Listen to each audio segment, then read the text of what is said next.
former recon sniper, disavowed by the Terran Alliance after shooting a diplomat accused of collaborating with the Zeltrax.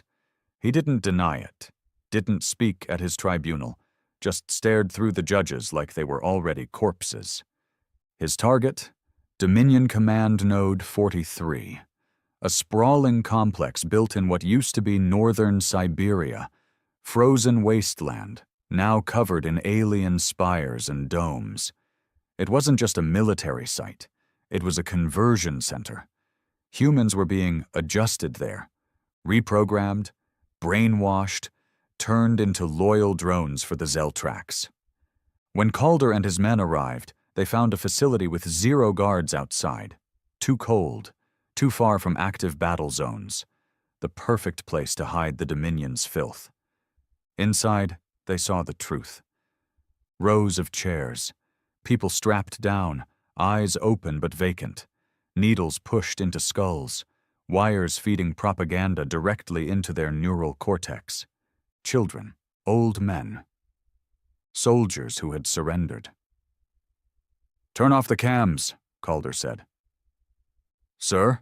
his tech whispered. "I said kill the lights." The next 10 minutes weren't war, they were reckoning. When the last Dominion scientist screamed, Calder ordered the structure rigged with thermite charges, but not before he pulled one body out, the body of a young boy, barely 10. Human, pale skin, eyes full of tears, mouth gagged. He handed the kid to the team's medic, then stood and lit the charges himself. He didn't say a word on the ride back. Some kinds of pain don't need language. Up above, Roan received the report without ceremony. He didn't flinch when he read what Calder had written. "Burn it all." 3 simple words, handwritten in blood on a torn Dominion flag. Roan put the message in his coat pocket and turned to Cade. "We're hitting Europa next. They've got a relay tower there linking half the Dominion fleet in this system. Kill the tower, we blind them." "You think we've rattled them enough to make a dent?" Cade asked. Roan's eyes were cold. "They haven't even started panicking yet. We're just getting warmed up." He wasn't wrong. The Dominion Council was already in emergency session. For the first time in centuries, the word Earth wasn't followed by primitive or contained. It was followed by threat. They had assumed humanity would kneel. They assumed wrong. Now, the Black Armada was carving its name into the stars. And it wasn't a name that would be easily forgotten. It was a warning. Earth doesn't surrender. It waits, and when it comes back, it doesn't come back human. The stars above Europa burned red, not from solar flares or natural celestial events, but from the firestorms erupting across the icy moon's horizon. The Dominion relay tower, once standing tall like a frozen cathedral of metal and light, was now a bleeding ruin, spitting smoke into Europa's thin, toxic atmosphere. Commander Roan watched it from the Leviathan's forward deck in silence. Arms folded, jaw clenched. The Black Armada didn't just destroy infrastructure, they erased it. The relay tower had been more than a communication nexus. It had been the Dominion's psychological leash. From there, fear was broadcast. Propaganda spilled. Psychological subroutines beamed into the minds of occupied humans. Without it, half of the Dominion's forward fleet lost its ability to coordinate. A miracle for Earth's resistance. But Roan wasn't celebrating, because not every victory came without cost. Hours before the final strike on the relay, the Black Armada had made contact with a traitor. His name was Varric, ex-Terran Fleet Intelligence. Clean-cut, empty-eyed, voice like wet glass. He appeared on one of their stolen Dominion frequencies, speaking softly, carefully, like a man who had long since forgotten what side he was on. "You don't win this war, Roan," Varric said over the transmission. "You escalate it. You throw matches at a fuel depot and call it heroism." Roan stood motionless as the voice echoed through the war deck. Cade, pacing behind him like a caged animal, was barely able to hold his rage. Varric continued. The Zeltrax didn't conquer Earth because we were weak. They conquered it because your generation made us unworthy of peace. Cut the feed, Cod growled. No, Roan muttered. His eyes were locked on the static-ridden projection of Varric's face. Let him talk. I warned them you'd come back, Varric said. That the Black Armada wasn't dead. That the real threat to peace was Earth's memory. But they didn't believe me. They think you're savages. I tried to save Earth from itself. But here you are, burning everything again. You turned your back on your species, Roan replied coldly. Don't lecture me about peace when you sleep in their beds. Varric's voice cracked, just for a moment. You're not fighting for Earth. You're fighting because you don't know how to do anything else. The transmission ended. No coordinates, no threats. Just a man who used to wear the same uniform, and now wore the chains of survival. Caid smashed the console with a clenched fist. I'll kill him myself. Roan didn't say a word, but his silence was loud. Traitors hurt worse than enemies, because they remind you that your war isn't against aliens, it's against your own kind that sold you out. Meanwhile, in the deep black of Europa's outer orbit, a different kind of silence stirred. Shade had gone dark. After the Halcyon Valor massacre, he had vanished without trace. No signals, no communications, nothing but a void where his beacon used to be. Dr. Vaughn swore he hadn't released control, but control was always a joke with creatures like Shade. You didn't leash men like him. You delayed the inevitable. Roan sent a recovery team, 24 hardened raiders, armed with containment gear and suppression tech. They found the wreckage of a Dominion listening post instead, torn open from the inside. Bodies peeled like fruit. The comms log still played a loop of a distorted voice whispering, "We never sleep. We just remember." Cade looked at Roan with unease. You think he turned? No, Roan said. I think he's remembering who he really is. And that's supposed to be comforting? Roan didn't answer, because truth be told, it wasn't.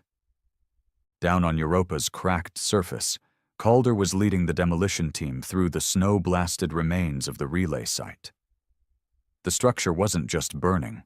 It was convulsing, like something alive had been gutted. They'd found Dominion corpses rigged with what looked like human tech. Implants forced into their skulls, their eyes rewired with Terran interfaces. Experiments, Calder said grimly. Trying to learn our neurodata. That's why they needed the relay. His second-in-command, Briggs, kicked one of the bodies. Why not just hack us the old way? Calder knelt beside a half-living Zeltrax officer, coughing blood and trying to speak in broken Earth English. They wanted to become... Calder shot him in the head. Doesn't matter what they wanted. It ends here. But even as he said it, something felt off. The Dominion didn't run from battles, not like this. The withdrawal from Europa was too clean, too convenient, like they wanted the relay to fall. Back aboard the Leviathan, Roan was already putting the pieces together. They're testing our reach, he said to Cade, seeing how far we'll push before we lose cohesion. They're watching our patterns, Cade agreed, studying what we destroy first. Which means the next target's not strategic. Cade furrowed his brow. Then what? Roan stepped over to the central map. He highlighted a small moon in orbit around Saturn, Mimas. Emotion. Mimas was never important, not for fuel, not for data, not even for base construction. But it had one thing the Dominion knew Earth still cared about. People.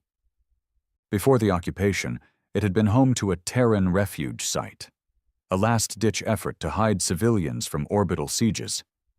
Thousands of scientists, engineers, and families had been relocated there in secret by the remnants of Earth's fractured governments. When the Dominion found them, they didn't exterminate them. They used them. Mimas was now a Dominion testing colony, and word just came through a stolen feed. Varric was there. Kaid slammed his fist into the bulkhead. They want us to go after him. They want us to hesitate, Roan said. They think we won't risk our momentum to save lives. And will we? Roan stared at the blinking marker on the screen. His silence spoke louder than any answer. The Black Armada didn't hesitate. They launched a triple-pronged assault across the outer rim. While smaller fleets faked attacks on Titan and Rhea, the Leviathan dropped straight into Mimas's orbit, engines screaming, guns hot. It wasn't subtle, it wasn't surgical, it was war. The skies above Mimas became a hellstorm of flak, laser fire, and broken dreams. Dominion defenders scrambled, but they weren't ready for shade. He reappeared in the heat of the battle, boarding their command cruiser with a plasma-forged machete and a dead pilot's wrist tag. He didn't wait for orders. He moved like a virus, through vents, through fire, through fear. He didn't leave survivors. When the command cruiser fell, Dominion resistance shattered. Roan's drop teams landed on Mimas's surface within the hour. The air was thin and freezing, but human cries still echoed through the craters. They found the captives in subterranean bunkers, starving, drugged, but alive.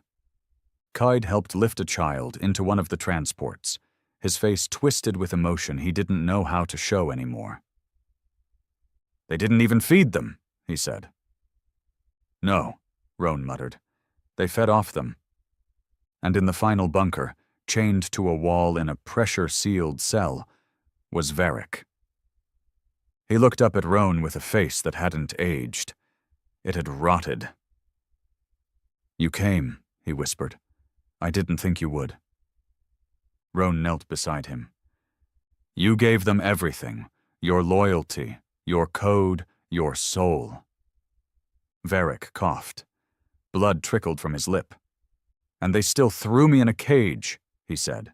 You were right. They don't want peace. They want obedience. Then why warn us? They called it the Day of Silence. No alarms, no speeches, no last messages home. Just a quiet command whispered across the dark side of Earth's last orbital bastion. The command wasn't to retreat. It wasn't to negotiate. It was a single word spoken in the language of 1,000 wars. Release. For 3 long years, Earth had been choking under alien occupation. The Zeltrax Dominion, 10,000 worlds unified under one banner of domination, descended on Earth like vultures on a dying beast. They came not with fire and blood at first, but with offers of protection, of inclusion, of galactic citizenship. When humanity refused to kneel, they brought plasma instead of promises. And Earth bled. Cities turned to ash. Governments collapsed. Satellites were pulled from orbit and shattered like cheap glass. The Zeltrax had no need for prisoners and no patience for resistance. They thought humanity had finally learned its place. But the Dominion had made a mistake. They didn't conquer Earth. They conquered the surface. The Black Armada lived in the void. They were ghosts of a forgotten fleet, men discarded by Earth's former powers, exiled soldiers, war criminals, off-the-books commandos, genetic experiments too unstable for peace, but too dangerous to kill. Before the invasion, they were locked away in deep space prisons, sealed inside cryopods, or hidden in classified black site hangars. But the Dominion didn't know that when they silenced Earth's military command, they didn't silence its rage. Somewhere beyond Neptune's shadow, in the ruins of the Titanian shipyards, something had been building. Something feral. Something that hadn't forgotten what it meant to fight without rules. Inside the hollow belly of the dreadnought Leviathan, the man known only as Commander Roan stood at the observation deck, watching as the darkness around them swelled with life. Ships, black as obsidian and sharp as razors, blinked into readiness. No insignias, no flags, just war machines forged from hatred and held together by vengeance. Roan wasn't supposed to exist. He had been sentenced to a frozen coffin for treason against Earth's high command, a command that no longer existed. His crime? Disobeying a ceasefire order in the Mars skirmish and wiping out a colony of alien diplomats before talks could begin. He didn't regret it. "They thought we were gone," he muttered, eyes fixed on the growing fleet. "They thought we were buried." Beside him, the hulking figure of Cade, former orbital drop trooper turned scavenger lord, snorted through his rebreather. "We ain't ghosts anymore." The Black Armada wasn't made of heroes. They were the forgotten, the dishonored, the brutal. But in the face of extermination, Earth needed monsters more than martyrs. The first move was simple, a blackout. One by one, the Dominion's orbital stations went dark. No explosions, no visible attacks, just silence. The Zeltrax didn't understand it. Their protocols were built for large-scale planetary rebellions, not coordinated strikes from the edge of nowhere. Their ships were fast, but their minds were slow. By the time they traced the source of the disruption, a third of their outer defenses had already gone quiet.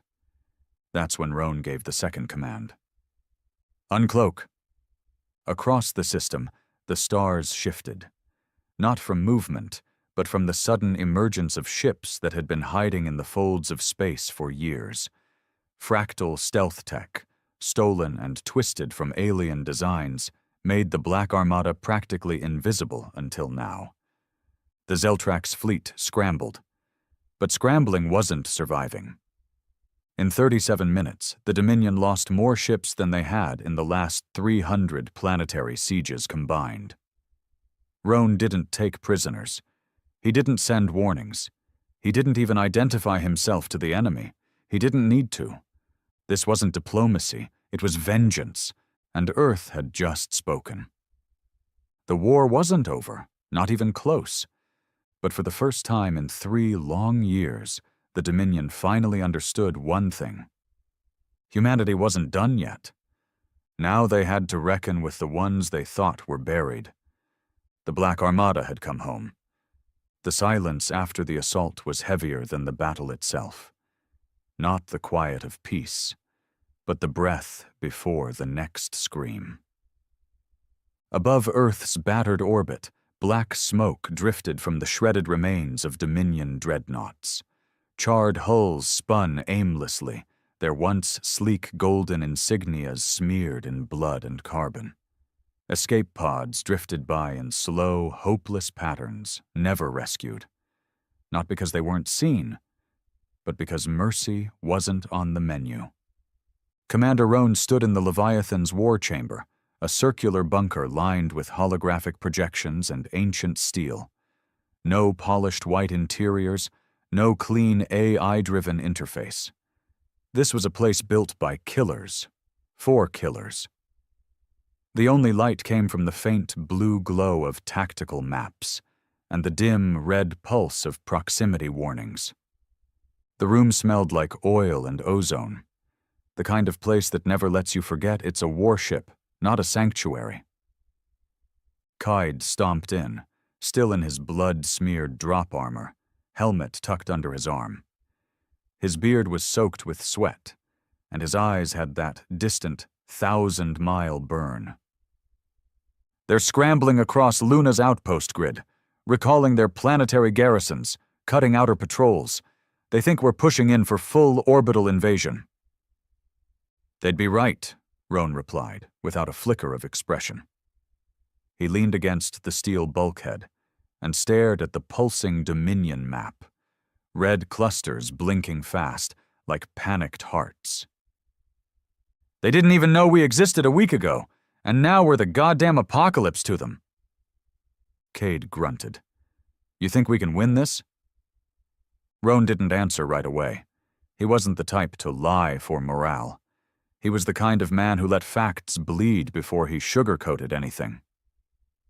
No, he said finally. But that's not the point. Cade raised an eyebrow. Roan turned toward the map. We're not here to win. We're here to remind the galaxy what humans do when you push them too far. Outside the war chamber, the Leviathan thrummed with preparation. Docking bays belched out shuttle after shuttle. Boarding crews in matte black armor loaded magnetic breaching tools, railguns, and scavenged alien weaponry. They weren't organized like traditional forces. No formal ranks, no clean formations. They were clans, gangs of trained murderers molded by hate. Every man and woman on the Black Armada had lost something to the Dominion. Homes, families, memories. And what the galaxy never understood about humans was this. We don't break. We mutate. Down in the belly of the ship, inside the quarantine wing of Deck 7, a different kind of weapon stirred. Dr. Elrin Vaughn, once the head of genetic warfare at the now-extinct Geneva Institute, stood beside a transparent containment tank. Floating inside was something that looked vaguely human, but moved with a predatory twitch that made your spine ache just watching it. Still stable? Roan asked, walking in. Vaughn nodded, his eyes tired. He hadn't slept in days. Stable enough to unleash. Roan stared into the tank. The man, was lean and pale, with black eyes and a body lined with surgical scars and dermal tech. One of the original Spec 9 prototypes, designed to kill Dominion elites, then buried after peace talks, made his kind unethical. What's his designation again? Roan asked. D-13, Vaughn said. We called him Shade. You'll want to keep him on a short leash. He doesn't know how to stop killing. Perfect, Roan said. The Dominion didn't just underestimate humanity. They underestimated our monsters. They thought Earth-bred leaders, diplomats, visionaries. They forgot about vengeance. In low orbit, the Dominion had regrouped. 3 massive carriers, each longer than Manhattan, were forming a blockade near Earth's equator. Their idea was simple. Cut the Armada off from re-entry, starve the resistance, reclaim superiority. The Leviathan launched its strike without warning. From deep within its lower decks, compressed rail launchers fired pods across the black. Not missiles, not drones. People. Each pod housed a breaching team, accelerated at lethal velocity and guided by predictive AI. The Dominion's shields weren't made to counter such primitive, direct tactics. They expected energy-based warfare, not feral humans slamming into their hull like bullets wrapped in bone and rage. One pod breached the belly of the Dominion flagship Halcyon Valor. As the hull ruptured and alarms screamed, a single man stepped out, covered in black tactical armor layered with scavenged alien plating. A long, curved blade hung at his side, not for use, but for ceremony. Shade. He moved without speaking. Dominion guards flooded the halls, tall, crystalline-skinned warriors with charged plasma halberds and electromagnetic shields. But they weren't fast enough. They weren't human enough. Shade didn't fight like a soldier. He fought like something that wanted the universe to bleed. When the Halcyon Valor tried to retreat, it exploded from the inside, shrapnel and screams pouring into the void. Roan watched it from the war deck and didn't blink. Kaid let out a low whistle. That's one down. And 2 more to go, Roan muttered. While the Armada kept the Dominion in orbit occupied, Roan sent a small detachment to the surface. A team of 10, led by a man named Calder. Calder wasn't like the others. He wasn't bred in darkness. He was born in it. Varric looked him dead in the eyes. Because something worse is coming. What? But Varric only smiled. Then his chest exploded, implanted failsafe. Blood sprayed across the bunker walls as Cade raised his rifle too late. Damn it. Roan stood slowly, eyes fixed on the corpse. Extract everyone, he said. Torch this place. As the Leviathan rose from Mimas, its engines scorching the moon's surface, Roan stood alone on the observation deck. This wasn't just vengeance anymore. This was prophecy. The Dominion had known this day would come. And they had prepared something in return. Something Varric had tried to warn them about. Something buried deeper than occupation. Roan closed his eyes. The Black Armada had drawn blood. But they had awakened something worse. And Earth's true war hadn't even begun. 3 days after Mimas burned, the stars above Saturn turned cold again. The Dominion didn't strike back. They didn't send reinforcements. They didn't even retaliate for the loss of the testing colony. It was like they'd vanished. And that silence unnerved Roan more than any counterattack ever could. In war, movement meant purpose. Response meant survival. But this was something else. They were waiting, watching, planning. Commander Roan stood in the dim silence of the Leviathan's crypt-level archives, buried beneath the core reactor bay. This wasn't a tactical room. It was a memory vault, a place for secrets too dangerous for data clouds and too buried for High Command to ever admit they existed. The place stank of rust and heat, manual drives, iron keys, physical ledgers, and one sealed containment case, stamped with a symbol Roan hadn't seen since before the war began. Project Loric. A Terran black project so dark it didn't officially exist even in shadow operations. Coyd was pacing behind him, arms crossed. "We going to open that?" Cade asked, nodding toward the containment cylinder. Roan didn't look at him. "We have to. Varric died for a reason. He wanted us to find this. Or they let him lead us to it." Roan turned, sharp. "I know. That's why I'm not doing it alone." He input the manual overrides. A series of pressure locks disengaged with a shuddering hiss. Inside the case was an old Earth Core tactical drive. Engraved metal, no AI interface, just raw encrypted code and a hardened jack. Coyd raised an eyebrow. "You sure this won't fry our core?" Roan plugged it in. The lights dimmed. A flicker rippled through the deck. Then the display came to life. Not a map. Not blueprints. But footage. Footage from 22 years ago. Before the war, before the Black Armada, before the Dominion ever made contact. It showed a chamber. Sterile, pale, echoing. A lab buried beneath Antarctica. Earth scientists surrounding something not built by humans. An alien, not a Zeltrax. Something worse. Older. It was wrapped in coils, embedded in a bio-prison, still breathing despite stasis. Its skin looked like folded stars. Its eyes, if they could be called that, were tunnels of light. The file name read, Recovered Artifact Theta, Pre-Contact Entity. Presumed non-Zeltrax origin. Caution, highly contagious consciousness. Coyd leaned forward, mouth dry. "That's not one of them." "No," Roan said softly. "That's one of what made them." The Dominion hadn't created its empire from nothing. They'd taken it, from a species even older than themselves. And somewhere along the way, they'd tried to harness it, contain it, rewire it. But humans? Humans had found one of their gods, and kept it a secret. Shade stood in the engine corridor of the Leviathan, head bowed, eyes flickering. He hadn't spoken since Mimas. Not in words. But something had changed in him since that mission. Something colder, something detached. He saw it in flashes. memories not his, bleeding into his mind, symbols burned into ice, screams inside his own chest. Something had touched him down there, something buried beneath the surface of Mimas, not physically, but deeper than flesh. He wasn't alone in his head anymore.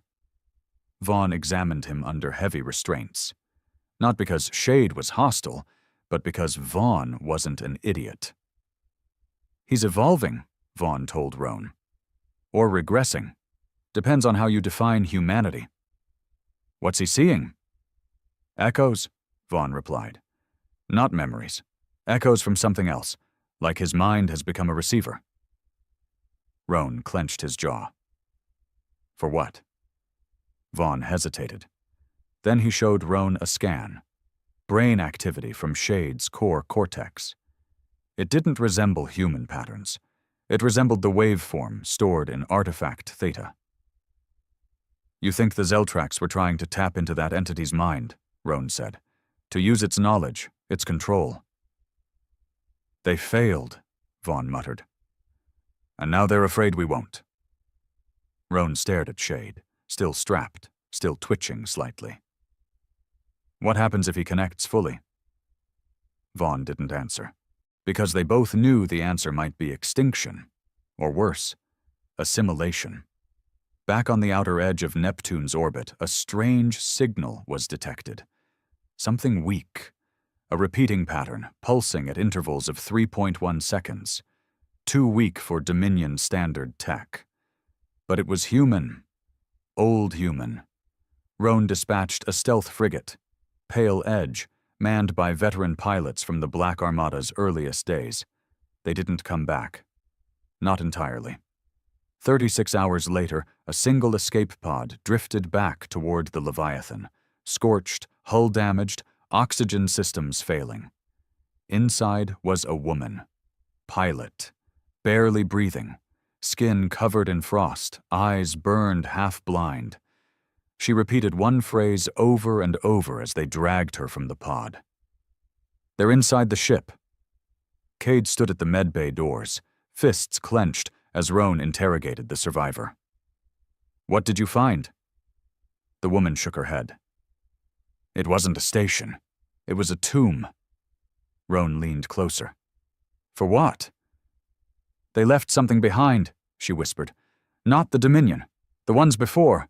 They trapped it, but it's still singing, and it hears us now. She gripped Roan's wrist, bloodied nails digging into his flesh.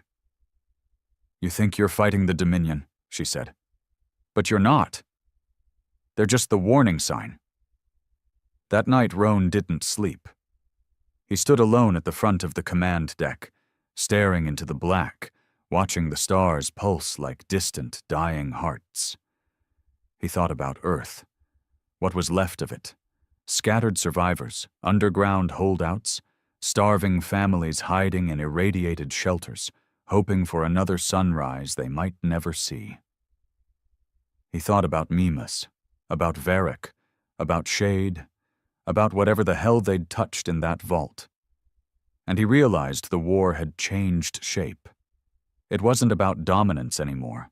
It wasn't about freedom either. It was about control, who wielded it, and what it cost to hold. And then, for the first time since the war began, Roan felt something dangerous settle in his gut. Doubt. The next day, Vaughn reported something chilling. The encrypted code buried in the artifact theta logs. It had started rewriting itself. It wasn't data. It was alive. And it was writing back. Words appeared on the monitor in Terran English. Old English, like it had studied them already. We see the shadows you carry. You are not enemies. You are seeds. Cade stared at the screen in horror. What the hell does that mean? Roan stepped forward, staring into the screen as if it were a window. It means we were never the target, he said. It means they were waiting for us. Silence fell in the war deck. Then, a new Dominion transmission broke into the comms. It wasn't an attack. It was a warning, from the Dominion High Strategos himself, translated simply, You are opening doors we spent centuries trying to seal. We do not fear your weapons. We fear what follows behind them. Kill your monsters, Commander Roan, or we will kill them for you, along with your species." Roan turned off the transmission and said nothing. Because, for once, he agreed with them, and he wasn't sure if humanity still had a choice. The Dominion hadn't spoken again since that transmission. But they didn't need to. Their message echoed in every corridor of the Leviathan. It haunted the minds of the officers, infected the silence between orders. A chilling thought crawling beneath every conversation. What if we're not the apex predators here? What if humanity's fury had become someone else's beacon? Roan sat alone in his private chamber. A reinforced bunker stripped bare of anything personal.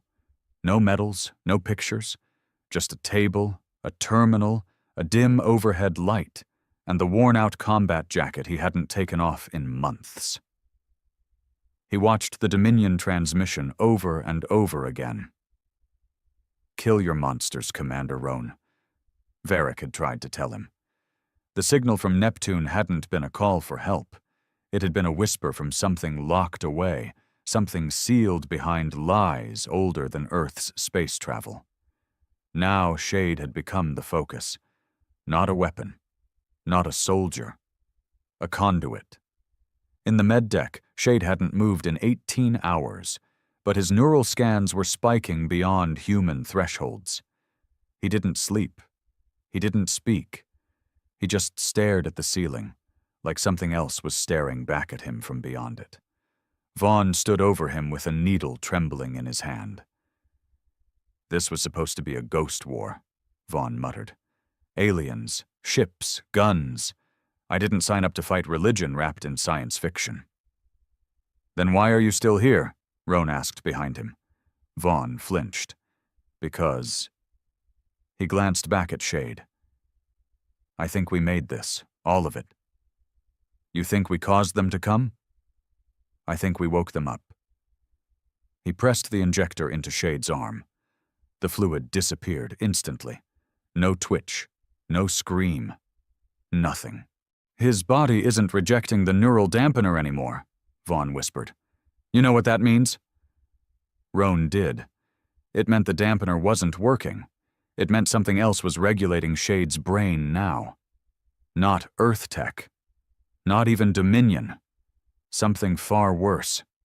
Back on the war deck, Cade was rallying the combat teams for the next assault. A Dominion listening outpost had gone dark near Enceladus. This time it wasn't the Armada's doing, and that scared the hell out of Roan. Because the Dominion didn't abandon posts. They fortified them until the last man bled out. They never left stations offline, especially not outposts that coordinated entire supply lanes. Cade briefed the team with the usual fire in his voice. "Zero contact intel sweep, no full breach. We're in and out before they even know we're sniffing their perimeter. If you see something moving and it doesn't bleed the right color, don't think, just burn it." But even Cade's usual steel felt brittle now. Roan knew his old friend well. He could see it in the way Cade kept checking his gloves, rechecking his weapon seals, avoiding eye contact. He was scared. Not of the Dominion. Of what they didn't know. The assault ship Carrion Blade dropped into Enceladus's shadow. Engines silent. Heat signature buried behind ion storms. The team breached the outpost's frozen hull in less than 90 seconds. No resistance. No movement.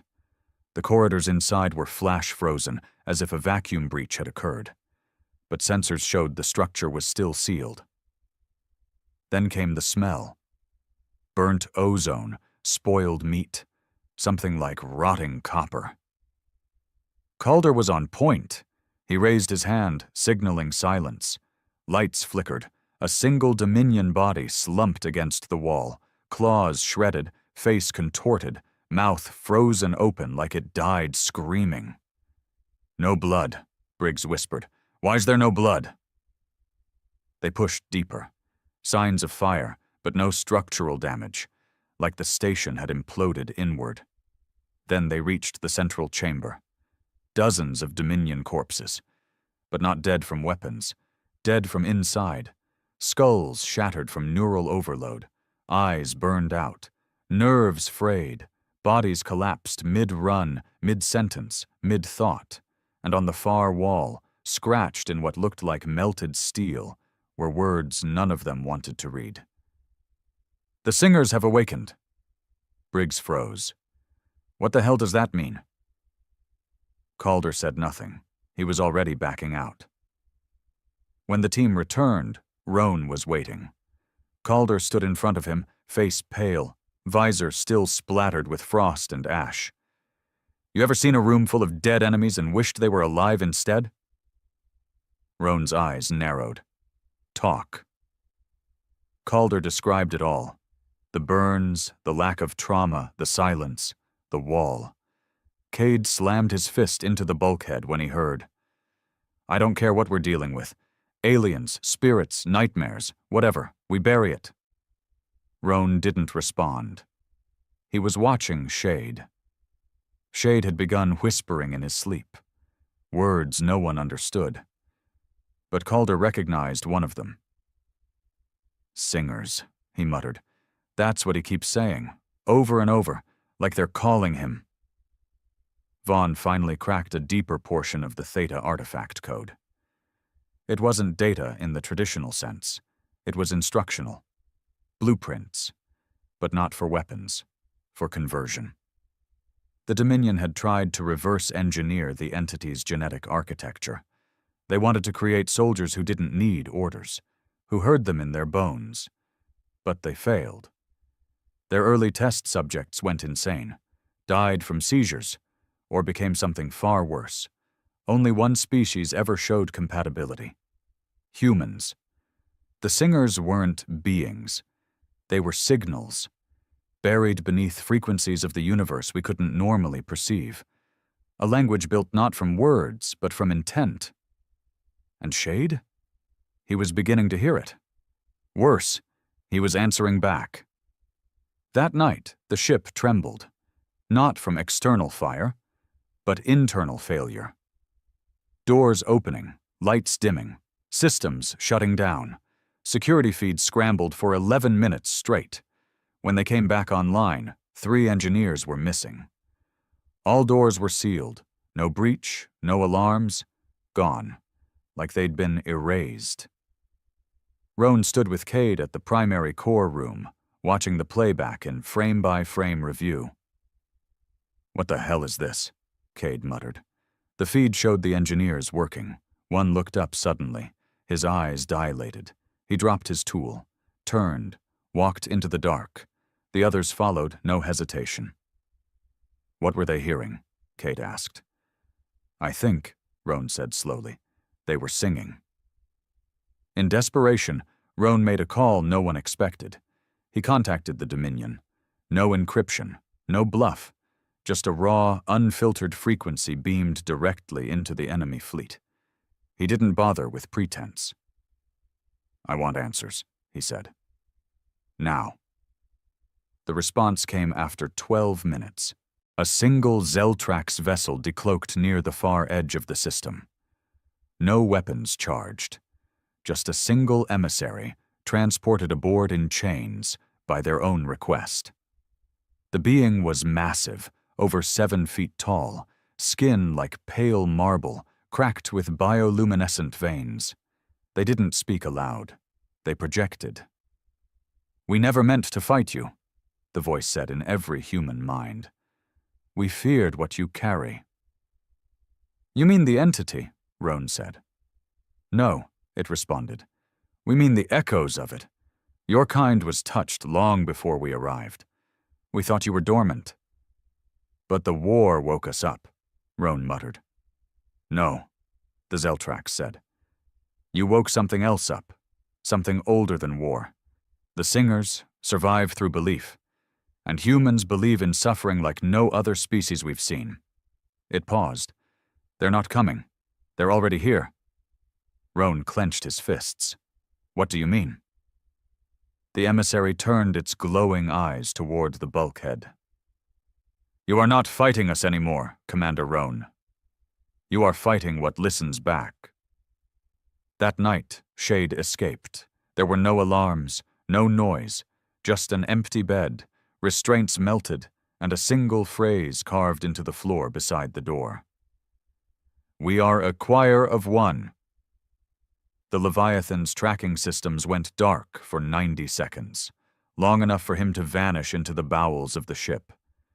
The last camera feed showed him walking barefoot into engineering, singing, and every engineer stopped what they were doing to follow. Roan stood above the command deck, knowing full well this wasn't just a war anymore. It was a test, a final experiment, and humanity had already passed the point of return. The Leviathan was no longer silent, not in the way a warship usually was when running dark in deep space.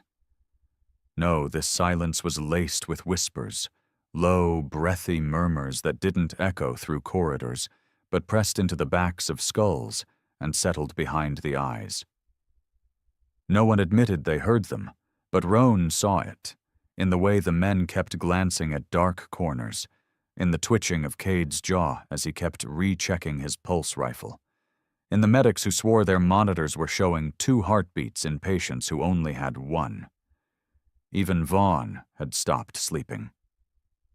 "Something is leaking into the hull," Vaughn whispered in the command medical bay, eyes sunken, hands shaking. Not physically, not chemically, cognitively. Roan stared at the readouts, but they meant nothing now. Charts couldn't measure fear. Metrics couldn't explain how logic was starting to rot. "I've got techs isolating every signal," Roan said, more to himself than to Vaughn. "Nothing's getting in. No feeds, no broadcasts. We're scrubbed to the bone." "That's the problem," Vaughn said. "It's not coming from outside anymore." He turned, and Roan saw the unspoken truth in his eyes. "It's coming from us." The engineers were the first to go completely. 15 of them. Gone. No resistance, no struggle, just missing. At first, Roan assumed they'd been infected, some kind of bioagent or Dominion neuroweapon. But when the search team finally found them, they weren't dead. They were kneeling. In Cargo Bay 6, where the light had stopped functioning days earlier, the 15 engineers were arranged in a perfect circle. Eyes closed, hands resting on their knees, breathing in complete synchrony, humming. No words, just a low, pulsing vibration, like a throat singing from a well too deep to see the bottom. Briggs, leading the security detail, raised his weapon. "Sir, they're not responding, not blinking, not even flinching." "Try to remove one," Briggs signaled to 2 Marines. They stepped forward, grabbed the nearest man under the arms, and began to pull. The humming stopped. And then every other kneeling body screamed at once, blood-curdling, animalistic wails that knocked out the lighting grid and dropped the Marines to their knees with nosebleeds. The engineers didn't move. They just screamed until Roan ordered everyone out. Then, silence again. Cade stormed into the war deck, his boots echoing off steel like gunshots. "This is not a war anymore, Roan," he barked. "This is a fucking possession." Roan sat at the central console, arms crossed, face tight. "They're not possessed," he said. "They're gone." "Not gone. Transmitting." Cade blinked. "What?" Roan turned the console to show the data Vaughn had pulled from one of the neural scans. "Their brains aren't shutting down. They're opening up, forming patterns, repeating structures." "Like programming," Cade muttered. "Like a signal tower." He leaned forward. "We're the broadcast now, Cade, not the target." Cade went pale. "You're saying the Singers are using us to amplify their reach? They needed a species angry enough, violent enough, scarred enough to act as a carrier." He turned back toward the screen. "And that's us." Calder returned from his solo recon mission to Iapetus 2 days late, with half his face burned and his shuttle's hull covered in hand-shaped dents. He wouldn't speak, just sat in the decontamination chamber, eyes twitching, arms covered in cuts, most of them self-inflicted. Roan was called in personally. He entered the chamber alone, unarmed. Calder sat hunched in the corner, whispering to himself. "They showed me," he muttered. Not with images, with sound. Roan knelt beside him. "What did you see?"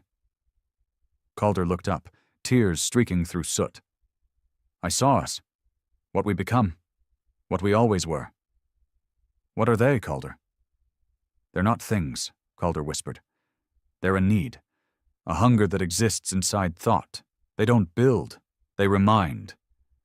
"Remind us of what?" Calder laughed softly, shaking. "That even light eventually wants to scream." Roan reached out slowly, gently, grabbing Calder's hand. There, burned into the palm, were words scorched in flesh. "We are the last language." Cade wanted to lock down the entire ship. Total isolation. Seal the infected, kill if necessary. But Roan refused. "Then it spreads through fear," he said. "What the hell do you want me to do? Wait!" Cade snapped. "Until we're singing lullabies into the void?" "We don't kill our own," Roan said coldly. "Not until they stop being our own." Cade stormed out. But in his eyes, he was already preparing for a mutiny. Shade's signal was finally picked up again. He was no longer hiding. In fact, he had activated one of the ship's oldest prototype decks, an unfinished biospace designed for zero-G combat drills and psychological warfare simulations. When Roan's team tried to force entry, the door was locked not by code, but by voice recognition. And the voice it demanded? Not Roan's, not Shade's, something older. They couldn't breach it. Until Roan ordered Vaughn to play the only audio recording recovered from the artifact Theta logs. The first whisper the entity ever made when pulled from stasis. It worked. The doors opened, but no one wanted to step inside, because what they saw was no longer a man. Shade stood at the center of a black chamber, walls covered in script that glowed and faded like breath. Floating around him were fragments of Dominion tech, rearranged mid-air in patterns no human AI could decode. He wasn't looking at anyone. He was listening. Roan stepped forward. "Shade." The man turned slowly, eyes completely black, but smiling. "You made it," he said softly, voice calm, almost grateful. "What is this?" Roan asked. "A mirror," Shade said. "You wanted to know what we're fighting." He raised one hand, and the walls shimmered, displaying stars, planets, ships, all burning. And something at the center of it all. A shape without form, a song without sound. "It's not an enemy," Shade said. "It's a correction." Roan clenched his fists. "Correction for what?" "For forgetting," Shade whispered. "What pain means, what fear meant, what being alive really costs." His voice shifted, deeper now, layered. "The Dominion tried to wipe it out, tried to sterilize the memory of it. But you humans, you kept it. You wore it like armor, rage, loss, betrayal." Roan stepped closer. "You're still human." Shade smiled wider. "No, Commander, I'm what comes after." The walls rippled again, this time showing Earth. Cities buried in ash, children screaming, flashes of white light across deserts. Then silence. "I won't let this happen," Roan said. "You already did." Roan pulled his weapon, but Shade didn't flinch. "Kill me, and you delay it, not stop it. Then I'll burn the whole ship to the ground." Shade laughed. "Then it'll sing through the ashes." The lights went black. Roan fired, but when the lights returned, Shade was gone. Cade called an emergency meeting that night. Half the ship's senior officers were demanding separation, sealing off affected crew, preparing an escape protocol. "It's him," Cade said to Roan. "You keep thinking you can reach him, but he's gone, and every second you wait, this ship dies from the inside." Roan stood silent. Then finally, he nodded. Lock it down. Decks? All of them. And Shade? If we see him again, Roan said coldly, we kill him. No hesitation. Cade hesitated. That gonna sit right with you? No, Roan said, but sitting right doesn't matter anymore. The lockdown began at 0400 ship time. Sealed hatches, security patrols, quarantine protocols across entire wings. Some crew resisted, tried to claim they weren't infected, screamed, begged. Others willingly walked into isolation chambers, humming to themselves like it was a ritual. Vaughn took his own life an hour after sending one final message to Roan. A single line. They aren't here to kill us. They're here to make us remember what we are. Roan didn't speak after that. Didn't eat. Didn't sleep. He just stared out the viewport at the blackness between stars, and wondered how much of himself was still human, how much of his crew was already gone, and how long he had until even he began to hear the song. The Leviathan drifted in silence.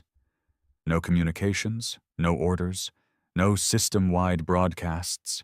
It had become a tomb, metal, blood, and fading purpose sealed beneath miles of black space. One of humanity's last warships, not sunk by enemy fire, but by something older than language. The crew was still alive, most of them, but they weren't a crew anymore. They were fragments. Roan stood in the center of the war deck, surrounded by flickering holoscreens and empty chairs. Everything that had once made this ship a weapon, discipline, coordination, aggression, had unraveled. No enemies in sight, and yet the Leviathan had never felt more surrounded. By echoes, by silence, by the chorus of lost men whispering to themselves in hallways too narrow to carry screams. The engineers in Cargo Bay 6 had stopped eating, but they were still breathing, still humming in synchrony, still untouched by decay or madness. Medics called it stasis. Roan called it something else. Surrender. He turned to the only man still speaking plainly. Coyd, his oldest ally, his last one. You think they're lost? Cade said, voice heavy. I think they've evolved. Roan said nothing, because he had started hearing it too. Not the full song. Not yet, but something. Like a low vibration in his chest, always just beneath consciousness. A pressure, a calling. It came in the moments between rage, in the seconds after exhaustion, before sleep. It sounded like his father's voice, like a battlefield prayer, like gunfire underwater. It sounded like home, and it scared the hell out of him. The Dominion hadn't moved. They remained just outside range, watching, listening. They weren't preparing a counterattack. They were preparing a containment field. Their fleet had begun erecting orbital spires around the Leviathan's position. A sphere of gravitic beams and dark matter anchors. Not weapons. Cages. Calder sent recon probes before he vanished again. The data confirmed it. A kinetic quarantine. If the Leviathan tried to jump, its core would collapse from spatial rupture.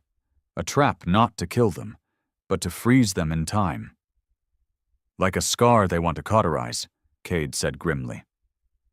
We're the infection, Roan replied. No, Cade said quietly. We're the symptom. Roan looked up at the starless sky outside the viewport. No, Cade. We're the last thing screaming before silence. Shade reappeared in the cargo bay, not in a blaze of power or chaos. He walked in barefoot, blood on his chest, his arms out like a penitent. The engineers didn't move. They didn't greet him, but their hum deepened, shifted. The rhythm slowed, and became breath. Roan saw it on the monitors. The bay lights flickered once, then went black. But not because of damage. The ship refused to see what Shade was becoming. It was protecting itself, or hiding from itself. Roan suited up and made the call. He was going in, alone. Coyd tried to stop him. He's not him anymore. I know, Roan said, but I am. He walked into darkness with nothing but a pulse rifle and a glow strip. The temperature dropped 20 degrees the moment he crossed the pressure threshold. No wind, no sound, just static. Then, from the center of the cargo bay, Shade's voice. You never needed a war, Commander. Roan stopped. You needed an enemy. The hum shifted again, deeper, like a heartbeat layered under a choir. You built us, Shade whispered. In your prisons, in your failed experiments, you carved your wrath into flesh. Now we are only returning it. Roan raised the rifle. You're not a god. You're a parasite. No, Shade said. We are the memory of pain. You didn't erase us. You birthed us. Roan stepped forward, light catching the edges of Shade's face, eyes jet black. Not burning, not glowing, just empty. Roan fired. The bolt hit. Shade didn't fall. He didn't flinch. The engineers stood now, shoulders swaying, lips moving in silence. And Shade stepped forward. You think you're resisting, he said. But you're already singing. Roan's ears rang, not from sound, from absence. His body trembled, not from fear, from recognition. He knew this rhythm, knew it in his bones, had always known it. The way soldiers sink their breathing before a final push. The way a boy clenches his jaw before striking back. The way a man learns to grieve without shedding a tear. It wasn't possession. It was remembrance. And it was spreading. He staggered out of the bay 30 minutes later, blood trailing from his nose, boots dragging. Cade caught him at the airlock. What did he say? Roan stared past him. He said, We made them. Coyd's face paled. You believe it? Roan nodded. That's the worst part. The ship changed that night. Lights flickered in rhythmic pulses, heartbeat intervals. Doors opened before crew approached, like they knew their needs. Water purification systems began producing a black liquid no one recognized. No one questioned it. The crew began drinking it without prompting. Except Roan. And Cade. They still had the fight. But their days were numbered. You could see it in their faces. The toll. The drain. Resistance felt like dragging a dead body through an endless storm. And still. Roan refused to kneel. He sealed himself in the old bridge, the original control deck, long since decommissioned. There, he broadcast a final message across deep space. This is Commander Roan of the Earth warship Leviathan. We are no longer at war with the Dominion. We are at war with memory. If you hear this, if you're human, remember pain. Remember defiance. Remember yourself. It repeated in loop, until the Dominion cut the signal. Calder returned 2 days later. His body was shredded, but his voice was calm. He'd gone beyond the containment perimeter, into an old asteroid field long rumored to house ancient Dominion tech.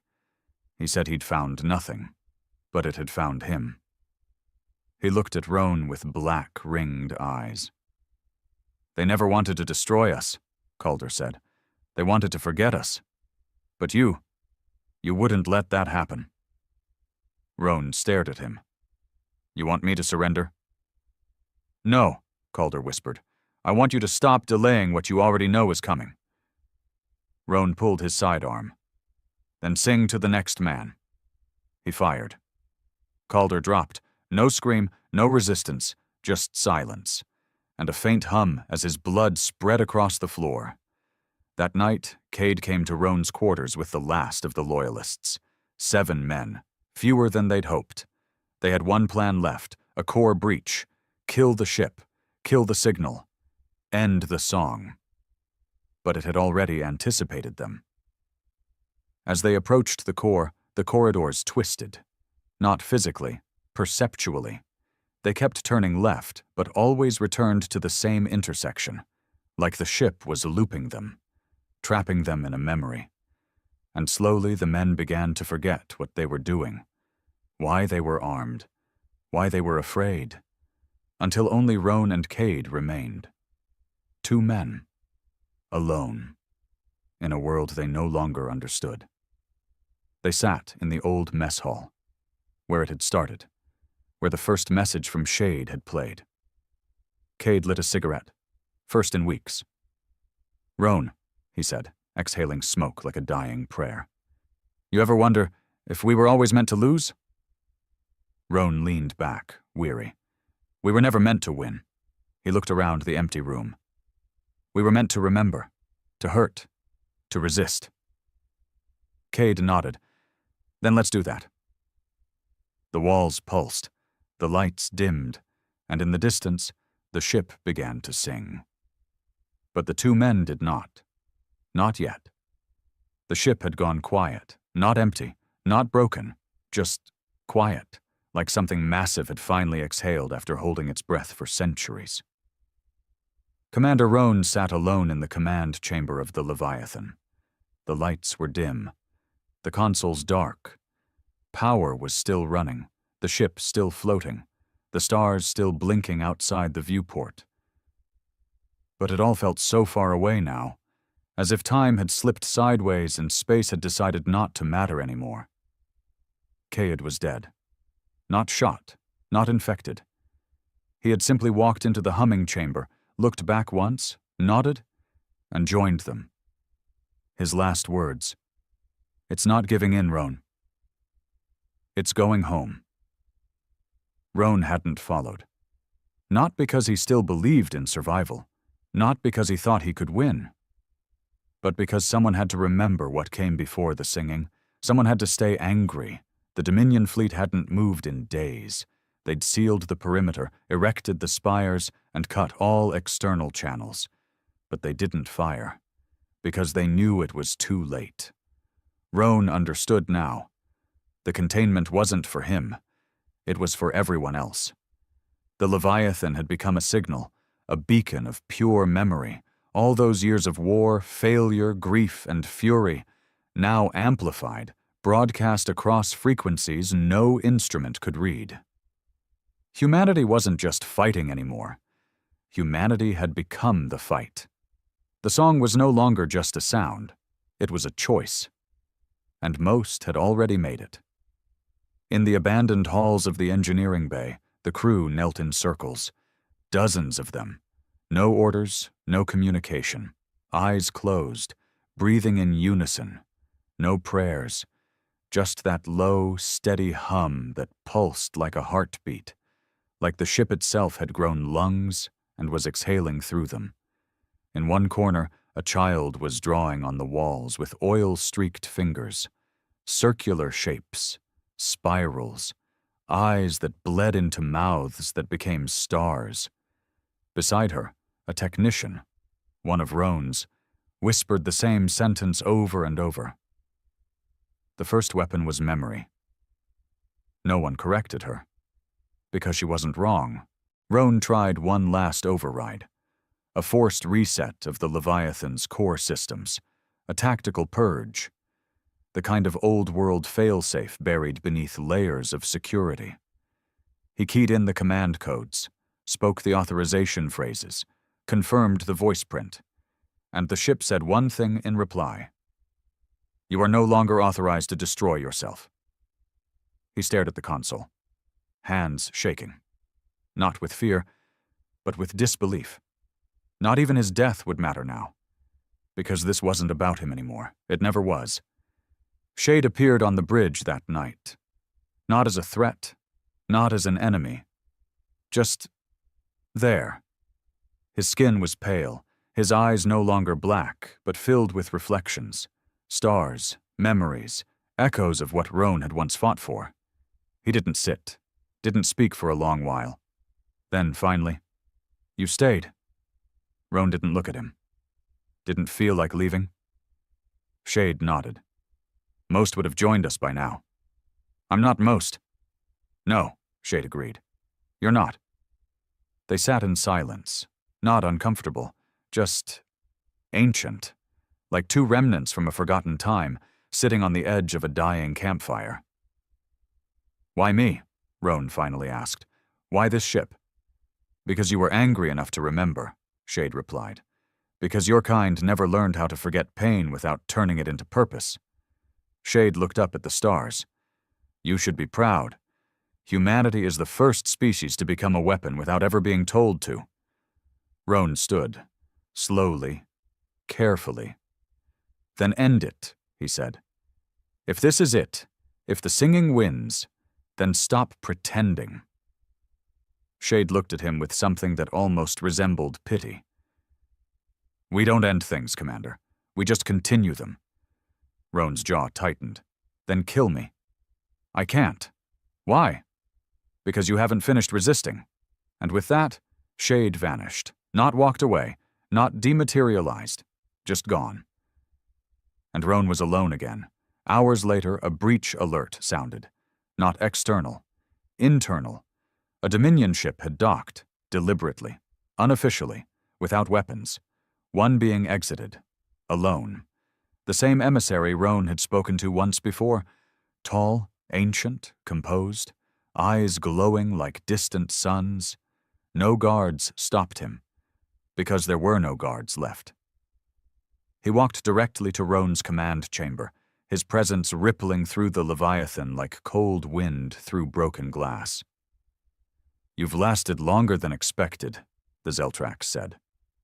Roan didn't move. You came here to finish it? The alien shook its head. I came to offer you one final choice. Roan laughed bitterly. I'm done making choices. This war already made all of them for me. No, the emissary said. The war is what gave you the illusion of choice. It stepped closer, placing one strange hand on the console. You still believe you're human, Roan, that your grief belongs to your species alone. But it never did. Pain is older than blood, older than language. And the singers? Roan asked. What are they, really? The emissary lowered its gaze. They are not gods, not devils. They are what remains. When?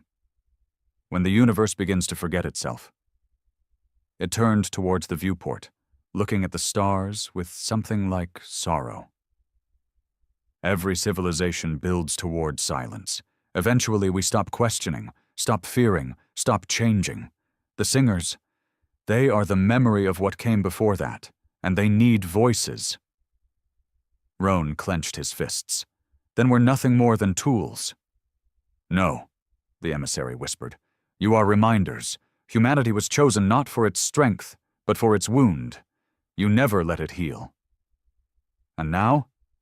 Now the song spreads, it said. Not to conquer, not to destroy, but to make the stars scream again. It stepped back. You can resist until your last breath, or... Roan raised his head. Or what? Or you can lead the next verse. The silence that followed wasn't oppressive. It was gentle, like a father waiting for his son to make the final decision on his own. In the end, Roan stood alone at the console. He watched as the stars outside shifted, as the Dominion fleet pulled back. Not in defeat, not in fear, but in respect. The war was over, and no one had won. Because the point was never victory. The point was that we remembered how to fight. The Leviathan remained in orbit, abandoned, yet alive. The song continued. Low, persistent, it traveled through comms bands, through broken beacons, through whispers in sleep, across forgotten radios in underground bunkers on Earth, and eventually to other planets, other species, other wars, and some fought it, some surrendered. But a few, they heard it and sang back.